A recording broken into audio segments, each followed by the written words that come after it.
യഥാർത്ഥത്തിൽ ഇത് പ്രതിപക്ഷ നേതാവും കോൺഗ്രസും ഈ പ്രതികരണത്തിലൂടെ BJP ഗവൺമെന്റിന്റെ ഉദ്ദേശത്തെ സഹായിക്കുകയാണ് ചെയ്യുന്നത്.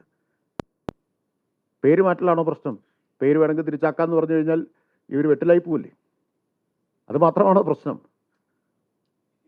പേര് മാറ്റുന്നു എന്നതിലേക്ക് ഇതിനെ ലളിതവൽക്കരിക്കുന്നത് എന്താണ് അതിൻ്റെ ഉദ്ദേശം എന്ന് പറഞ്ഞാൽ മറ്റതൊന്നും ഇവർക്ക് എതിർക്കാൻ പറ്റില്ല എന്നുള്ളത് കൊണ്ടാണ്. ഞാൻ നേരത്തെ പറഞ്ഞില്ലേ, ഒന്നാം UPA സർക്കാരിനുള്ള ഇടതുപക്ഷ പിന്തുണ പിൻവലിച്ചപ്പോൾ മുതൽ ഇവർ ശ്രമിച്ച കാര്യമാണ് ഇപ്പോൾ മോദി ഗവൺമെന്റ് യാഥാർത്ഥ്യമാക്കുന്നത്. അന്ന് ശ്രമിച്ച് നടക്കാതെ പോയത് ഇവർ യാഥാർത്ഥ്യമാക്കുന്നു.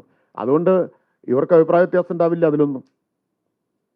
അല്ലെങ്കിൽ കേരളത്തിന്റെ പ്രതിപക്ഷ നേതാവല്ലേ, ഈ ബില്ലിന്റെ ഉള്ളടക്കത്തെ കുറിച്ച് അദ്ദേഹം എല്ലാം പഠിച്ചു പറയുന്ന ആളാണെന്നല്ലേ നിങ്ങളൊക്കെ പറയാറുള്ളത്?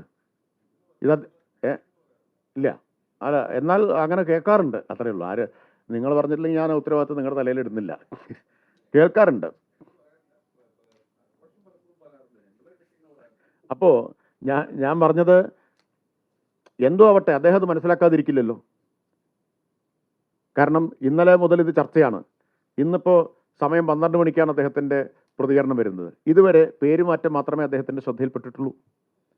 അപ്പോൾ ബോധപൂർവമായ മൗനമാണ് പ്രതിപക്ഷ നേതാവ് ഇതിലെ യഥാർത്ഥ പ്രശ്നങ്ങൾ, ജനങ്ങളെ ബാധിക്കുന്ന പ്രശ്നങ്ങൾ ഉയർത്തുന്നത്. പേരുമാറ്റം ഗൗരവം തന്നെയാണ്.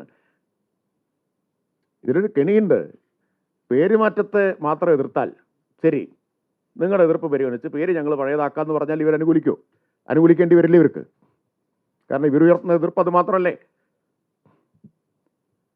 ഇതിൽ ഏറ്റവും പ്രധാനപ്പെട്ട കാര്യം ബില്ലിൻ്റെ കഥ, അല്ല ഈ പദ്ധതിയുടെ കഥ കഴിക്കുന്നത് എങ്ങനെയെന്നറിയോ? എന്താണ് 2004 പാസ്സാക്കിയ തൊഴിലുറപ്പ് നിയമത്തിൻ്റെ ആത്മാവ്? ഡിമാൻഡ് ഡ്രിവൺ സ്കീമാണ്. എന്ന് പറഞ്ഞാൽ തൊഴിൽ ആവശ്യപ്പെടുന്ന എല്ലാവർക്കും തൊഴിൽ കൊടുക്കാൻ സർക്കാരിന് ബാധ്യതയുള്ള നിയമമാണ്.